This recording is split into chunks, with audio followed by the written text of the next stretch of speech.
Welcome to This Explainer. Let's cut right through the noise today. Scoring an overall band 6.5 or a 7.0 on the IELTS means you have a solid, highly functional command of the English language. And hey, that is great for a lot of things. But hitting a band 8.0 or a 9.0, that means you aren't just passing a test anymore. It means you have absolutely mastered it. While a 7.0 is functional, hitting a band 8.0 requires an elite level of precision.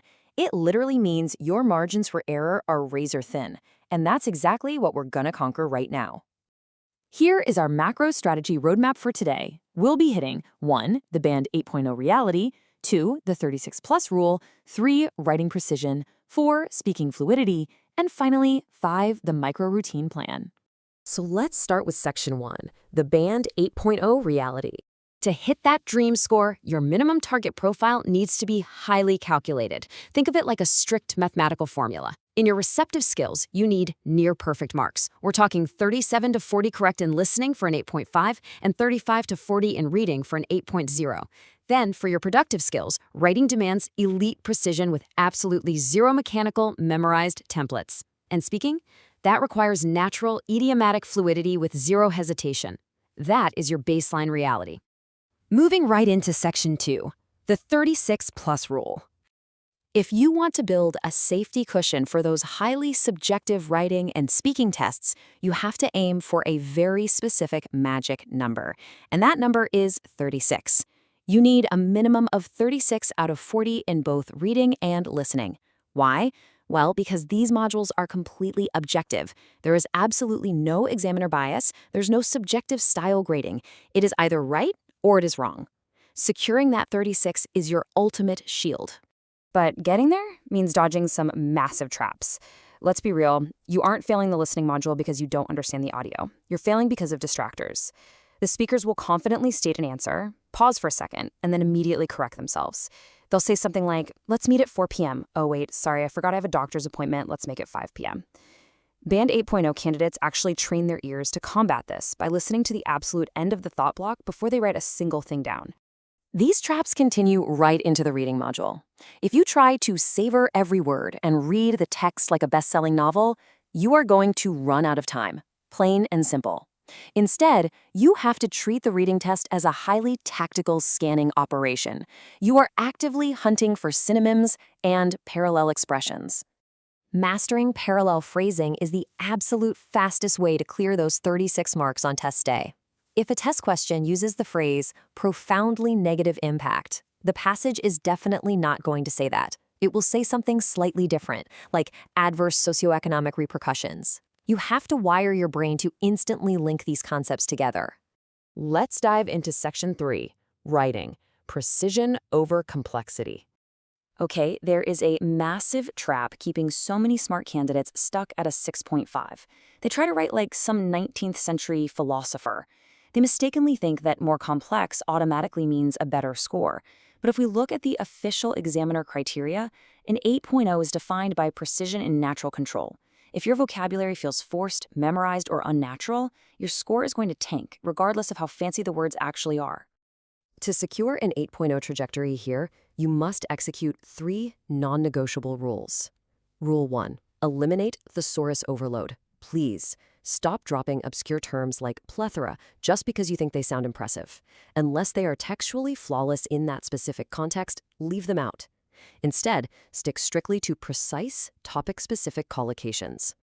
Rule 2 is the one idea rule. You need to dedicate an entire body paragraph to extending just one single argument. State it, explain the mechanism behind it, provide a concrete example, and then explicitly link it back to your thesis. And a quick pro tip here, grab the source files, IELTS Writing Band Descriptors Master Edition, and IELTS Band 8 Essay Bank Updated PDF.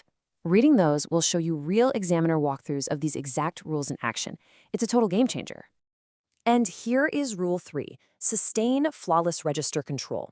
This is all about ensuring total tone consistency. For example, if you're taking the general training route and writing a letter, you can never, ever mix formal business distance with chatty, casual phrases. Consistency of tone from the very first word to the last is exactly what separates a 7.0 writer from an 8.0 writer.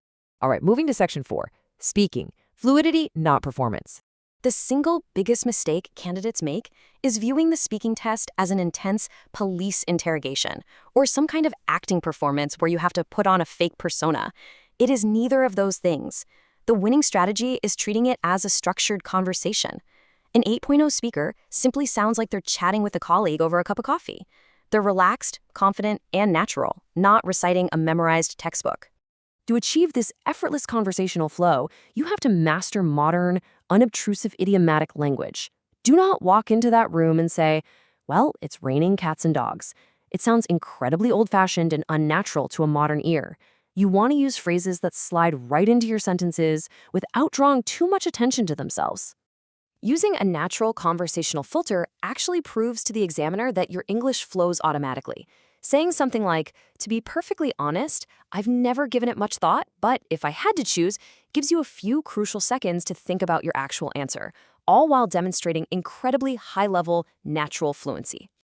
You can also use brilliant framing devices like, that's a bit of a double-edged sword, really. This allows you to show both sides of a complex argument without awkwardly pausing to search for words or recall grammar structures. It sets up the rest of your sentence perfectly. Finally, let's look at Section 5, the micro-routines study plan. We have to break the bad habit of mindlessly grinding full practice tests every single morning. Doing that just measures your current level. Until your brain turns to mush, it doesn't actually improve your underlying skills. The true 8.0 blueprint requires you to build a focused, deep-dive micro-routine. Instead of doing everything at once, you need to isolate granular micro-skills day by day. Spend your Mondays strictly analyzing your reading mistakes to find out exactly why you fell for a specific distractor. On Tuesdays, abandon the full essay and focus solely on drafting single-body paragraphs, using that one-idea rule we just discussed. Master the micro-skills step by step, and I promise you, the macro score will follow. So, as we wrap up this explainer and your roadmap to an 8.0, I want to leave you with a crucial question to kickstart your deep dive study routine. Which specific section, listening, reading, writing, or speaking, are you going to tackle first? Pick your weakest link, apply these structural breakdowns, and honestly ask yourself, what is the one micro skill you're going to master today?